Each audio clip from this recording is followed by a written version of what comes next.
All right, guys. We are going to talk about the first day of the World's Strongest Man, the day one results and the reactions. So, yeah, we're going to go over some results here.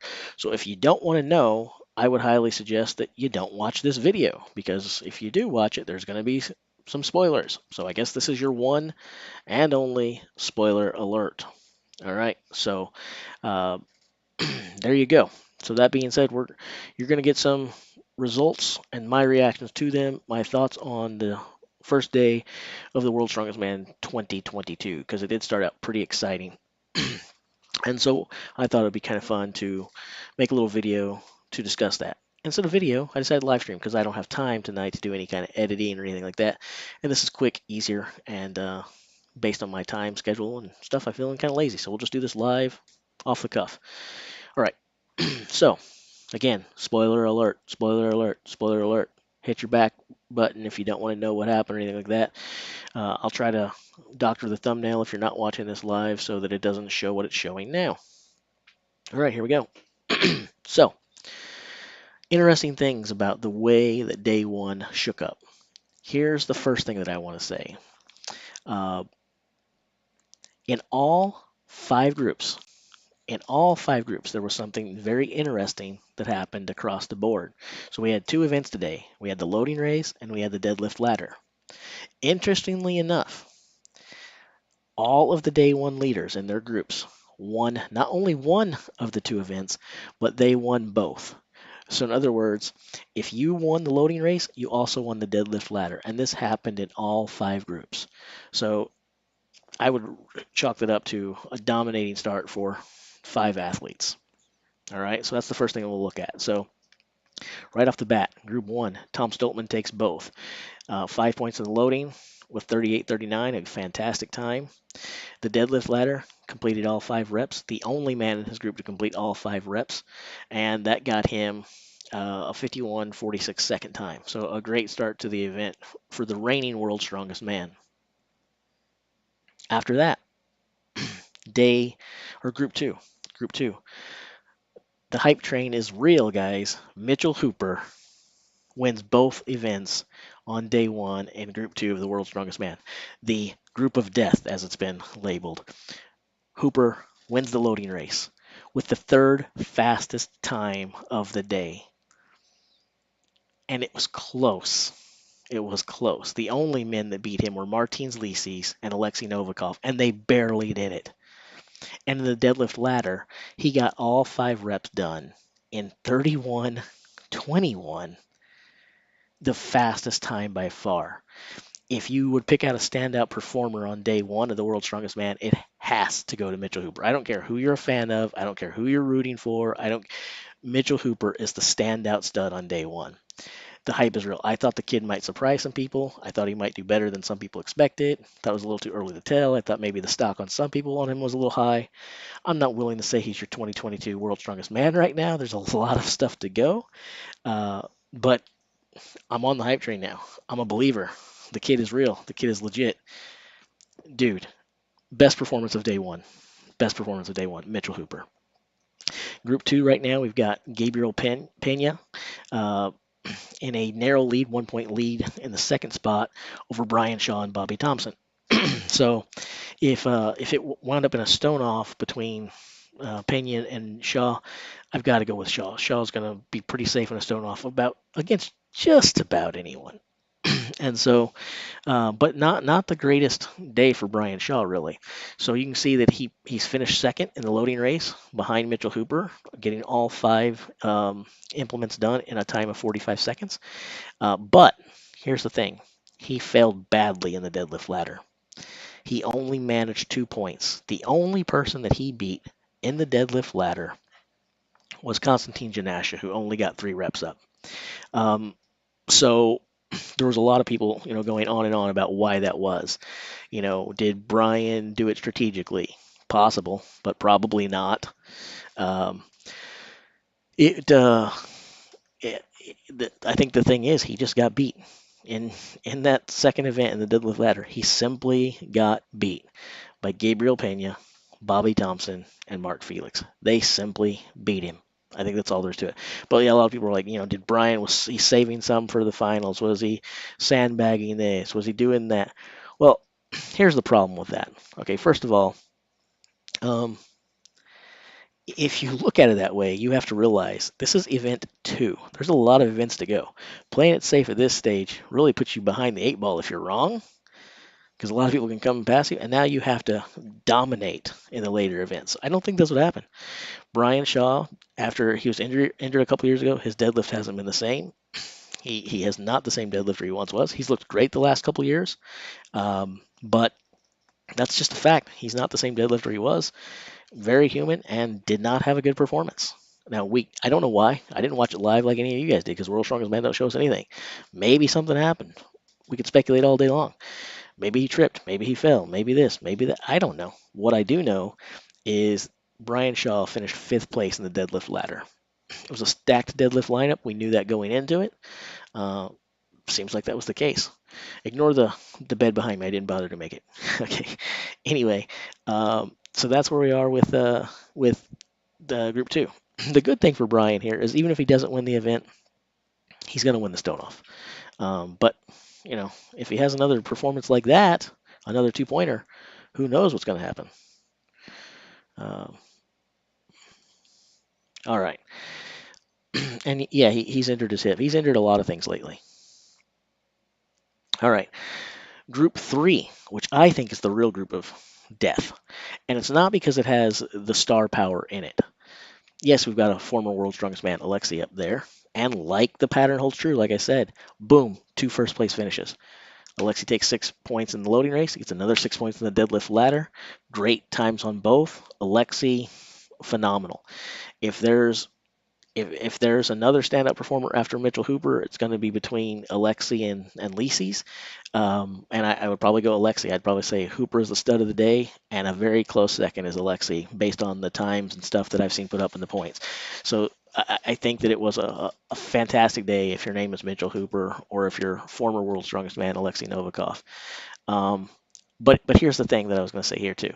If you look at this, not only did he put up great times and get himself 6 points, here's the reason why I call this the group of death. When I looked at Alexei Novikov, Adam Bishop, Trey Mitchell, and Rob Kearney, I thought that those were the 4 closest guys out of any of the heats. Like who? What's the most competitive? Again, may not have the star power, but who could take points from who? And I thought all of those guys could walk over one another. Rob Kearney definitely not off to a good start. He's in fifth place in his heat right now with only a lead over Gregor Szymanski, and not a great start for him. The fact that he only managed to put him, that's just not good. Here's the other thing. Mika, I actually think is a pretty good performance. But if you look at this, Alexei going into the car walk, he's going to be good. He's going to be really, really good.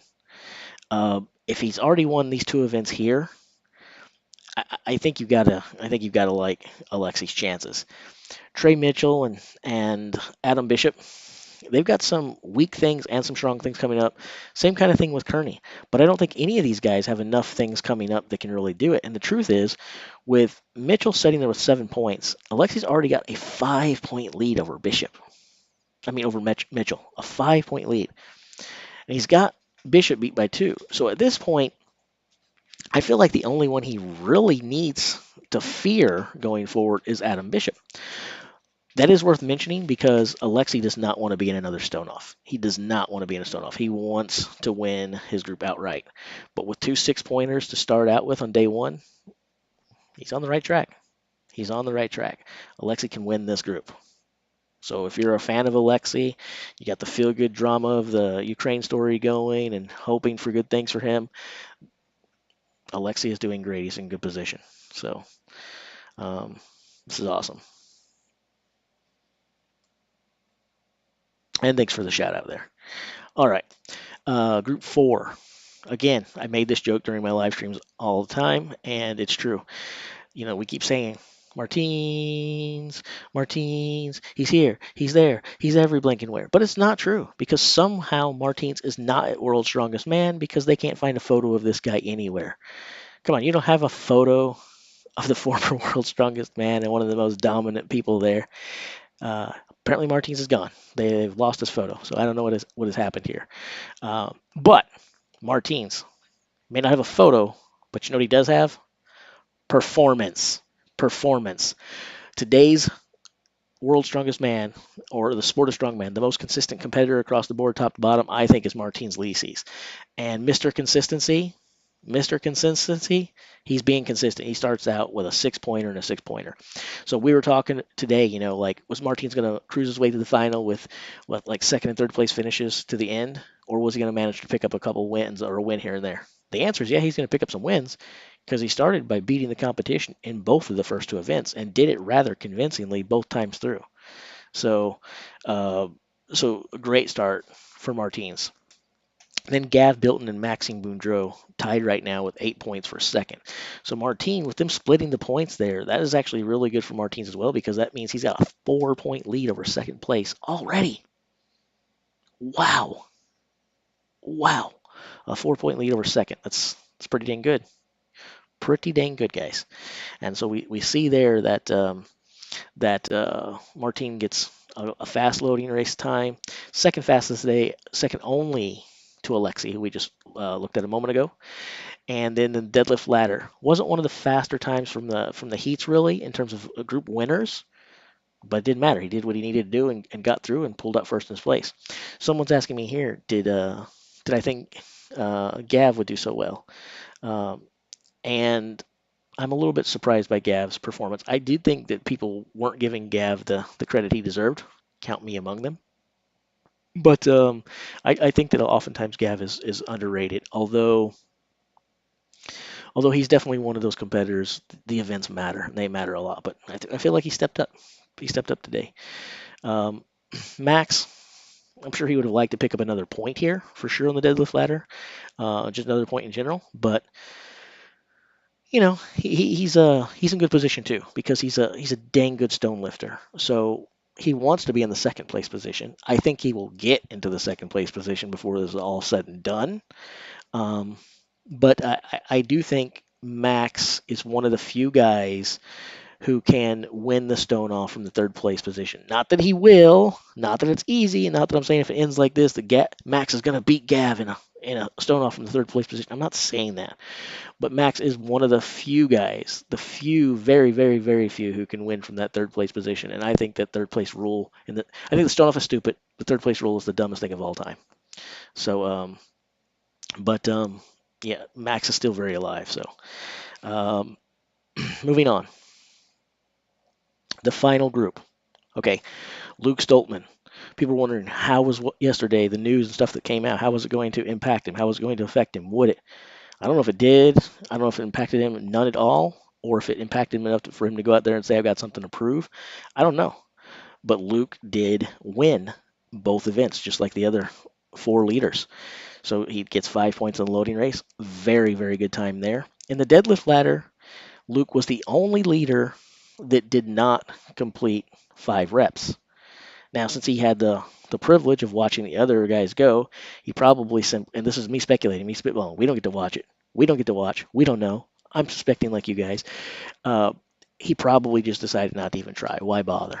No need to waste energy picking up a 380 kilogram bar when I don't have to. Um, but but there are of course going to be people, especially since we're not watching live, who are going to look at this and go, he really is in the easiest group. Look at that. He didn't even have to get 5 reps and managed to win the deadlift ladder. Now, it is worth mentioning, too, here, while we're doing that Mr. Evan Singleton had to withdraw due to heat issues. And I think it's that, although there's some misreporting. Terry Hollins is actually saying he got injured. Other people are saying he withdrew sickness, possibly heat stroke. I don't know what the thing is. Hopefully, we get some more information about that soon. I'll be looking into it. But regardless, I expected Evan Singleton, who I'm not a big fan of, to win Group 5 and go into the World's Strongest Man final with a Group 5 win. And I anticipated Luke Stoltman to qualify, but from the second position. Now Luke Stoltman is in prime position. If I thought he was going to qualify anyway, he starts out the day with 2 6-pointers. His toughest competition, arguably, but I feel like it's a pretty safe argument, Evan Singleton out. Luke should if Luke doesn't make the final now, there are no excuses. There are no excuses. He should have a pretty easy path to the finals with Evan Singleton out and a big 4 point lead over John Steven. So um, so anyway, that's your results from day one.